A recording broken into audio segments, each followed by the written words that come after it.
So I will be using the PowerPoint, but I am going to read to you a statement. As I said, I am the climate justice organizer with Mothers Out Front, and I represent our Frontline program.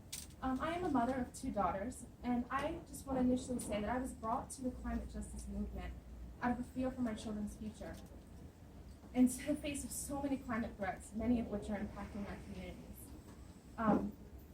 So specifically, I'd like to speak about our Frontline program in Roanoke. It aims to mobilize and uplift the voices of mothers from frontline communities. These are marginalized communities, often communities of color or low income or underserved, that will disproportionately experience the effects of climate change first. And they often lack the financial support and infrastructure to deal with these consequences.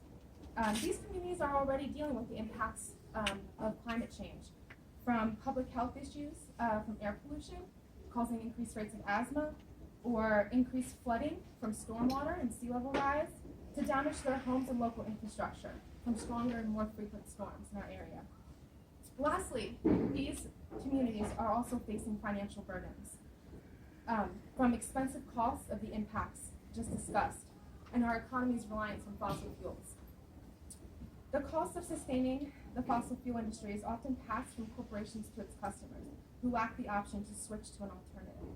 So what brings me here today? Well, it's Roanoke Gas Company and their rate increase.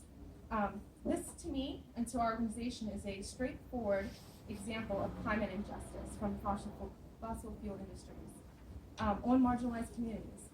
The 10.6% increase was implemented in January of this year to help finance an unnecessary fracked gas pipeline at a time when Roanoke families needed extra gas to heat their homes during the winter. This extra financial burden was placed on many low-income communities and communities of color in Roanoke that have and will also deal with their other frontline climate issues.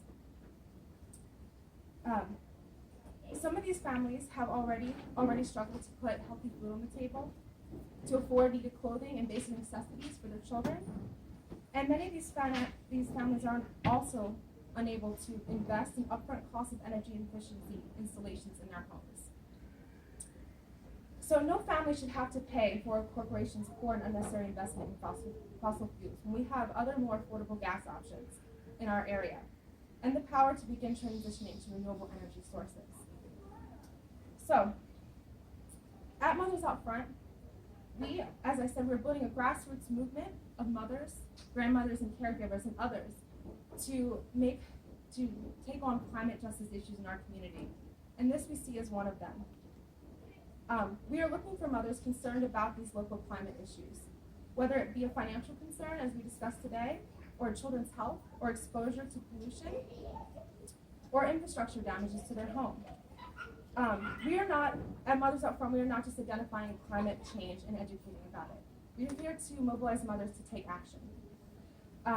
And one way that mothers can take action is by commenting today or soon on the SEC, or the proposal from Roanoke Gas to the SEC to increase rates.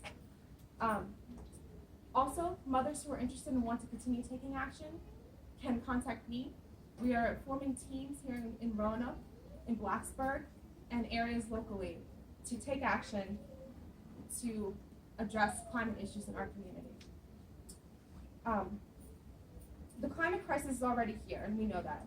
And as many of our communities that are contributing the least amount to the climate change are disproportionately experiencing it and paying for it. So, we are here to mobilize mothers and present a new voice for mothers and children from frontline communities, to our leaders and decision makers to bring about change that will benefit our communities here in Roanoke and Southwest Virginia. So, thank you. Okay.